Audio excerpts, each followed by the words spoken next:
We are about to enter the largest and most beautiful tomb in all of ancient Egypt. It is home to the soul and spirit of Queen Nefertari, wife of Ramses the Great from Egypt's 19th dynasty. Her tomb houses 7 chambers. Nearly every surface was decorated with vibrant colors. Even the ceiling is illuminated with stars representing the heavens. Queen Nefertari, unlike most queens, participated in civil and government matters, and her ability to read and write made her one of the most gifted queens in ancient Egyptian history. With one of the most decorative tombs, it is clear to see that she was made a living goddess during her lifetime. The walls are illustrated with scriptures from the ancient Egyptian Book of the Dead, ensuring the queen's safe passage to the afterlife. Although he is not pictured, Ramses the Great's love for the queen shines throughout her tomb with poetry engraved into walls of this beautiful sacred place. Upon discovery of this hidden wonder, her sarcophagus and mummy were stolen along with other artifacts in the tomb. Even though her tomb is empty, it remains as one of the essential windows into the ancient past. As you explore through the tomb, you will encounter multiple paintings which offer additional information about the tomb and its inhabitants. Press the trigger on your left controller when the glowing grid appears around a painting to learn more about the gods and goddesses who guided the queen on her journey to the afterlife.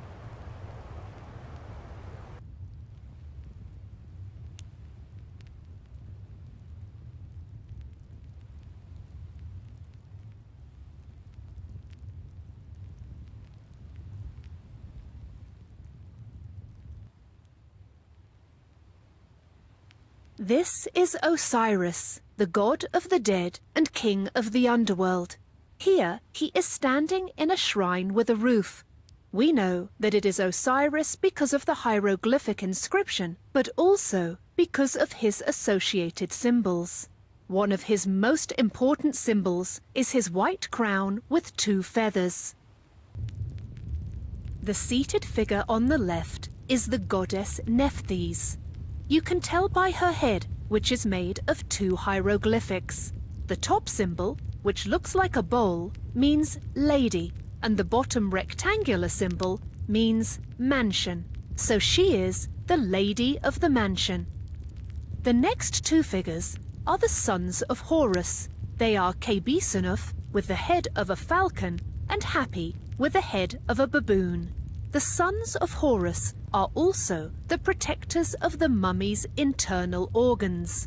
That is why their heads are seen on canopic jars. The goddess in this painting is Neith. She is an ancient creator goddess, identified by her headdress, which is 2 bows and a shield. Neith was both a patron goddess of war and hunting, as well as the creative practice of weaving.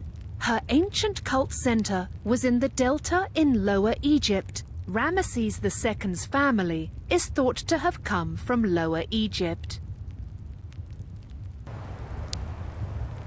This image of the queen represents her as a bird with a human head.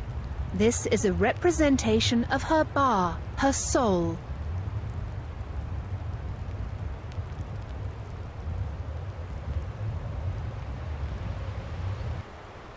This is the god Anubis. He has the head of a wild dog, known in ancient Egypt as the jackal. Anubis is the god of mummification and guardian of the dead, which is why his image is used throughout Nefertari's tomb.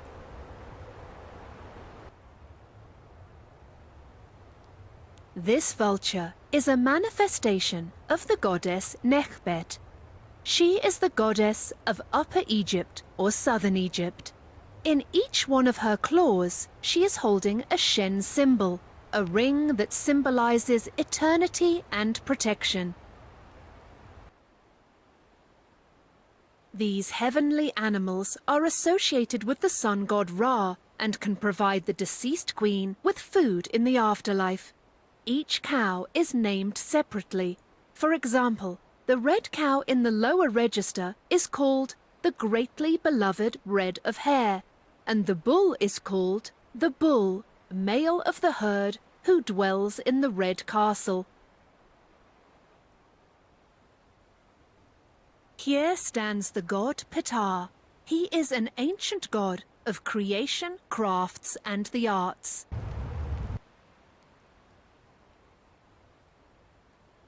Here stands the god Ptah. He is an ancient god of creation, crafts, and the arts. Perhaps that is why Nefertari, pictured on the left, is presenting him with trays of linen, a highly skilled crafted good. Ptah is recognizable by his green skin, tight white robe, and fitted cap. Thoth has the head of an ibis bird and is the god of writing and wisdom. The small frogs have many meanings in Egyptian mythology and are associated with rebirth and magic. The seated figure is Osiris, the god of the dead and king of the underworld. His green skin represents fertility and rebirth. He wears a tight white garment representing mummification, and he's holding the crook and flail, which are symbols of kingship and leadership. The figure in the middle has a ram's head and is tightly mummified in white cloth. This is both a representation of the sun god Re and the god of the dead, Osiris. To his left is the goddess Nephthys, and to his right is the goddess Isis. They are associated with mummification, and that is why they are shown with this mummified god in Nefertari's tomb. The falcon-headed god Ra-Horakhti, with a solar disk on his head, is a composite of the two gods Ra and Horus. Horakhti means Horus who is on the horizon,